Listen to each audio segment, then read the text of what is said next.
Stalin and Wilson ने आज Q1 का रिजल्ट डिक्लेयर किया है, तो हम देखते हैं कि रिजल्ट में क्या हुआ है।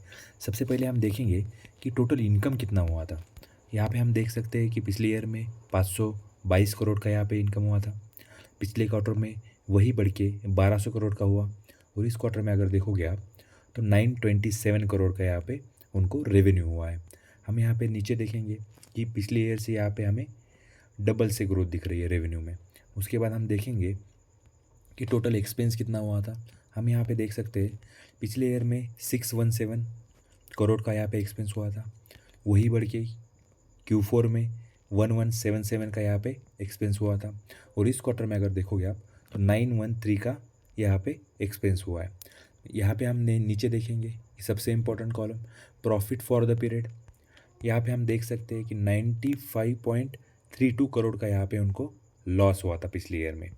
वही पिछले क्वार्टर में 1.40 करोड़ का यहाँ पे प्रॉफिट हुआ था, और इस क्वार्टर में भी आप देखोगे तो स्टर्लिन विल्सन को 4.83 करोड़ का यहाँ पे प्रॉफिट दिख रहा है। मतलब पिछले ईयर से यहाँ पे प्रॉफिट हमें कंपनी अभी प्रॉफिट करना चालू कर गई है। अभी हम नीचे ऊपर देखेंगे कि उनका एक्सपेंस कहाँ पे हो रहा है। कि यहाँ पे रेवेन्यू में ग्रोथ अच्छी है 927 करोड़ की, पर हम यहाँ पे देखेंगे कंस्ट्रक्शन मटेरियल्स और स्टोर स्पेयर्स पार्ट, इनमें उनका कॉस्ट लगा है 641 करोड़ का। फिर उसके बाद डायरेक्ट प्रोजेक्ट कॉस्ट है।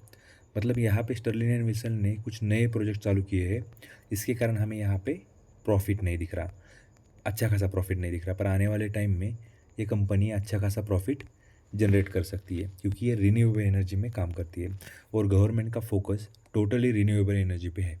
अभी हम देखेंगे कि अर्निंग पर शेयर में क्या हुआ है। EPS में हम यहाँ पे देख सकते हैं कि पिछले ईयर में माइनस था, तो 5.03 माइनस में था। पिछले क्वार्टर में 0.06 था, और इस क्वार्टर में अगर देखोगे आप तो 0.18 है। अभी हम देखेंगे कि लॉन्ग टर्म के लिए हमें क्या करना चाहिए। तो मेरी ये राय है कि जो रिन्यूएबल एनर्जी सेक्टर है उसमें आने वाले टाइम में बहुत सारी अपॉर्चुनिटी है, इसके कारण लॉन्ग टर्म के लिए इस कंपनी के शेयर में हमें इन्वेस्टमेंट करना चाहिए। Thank you.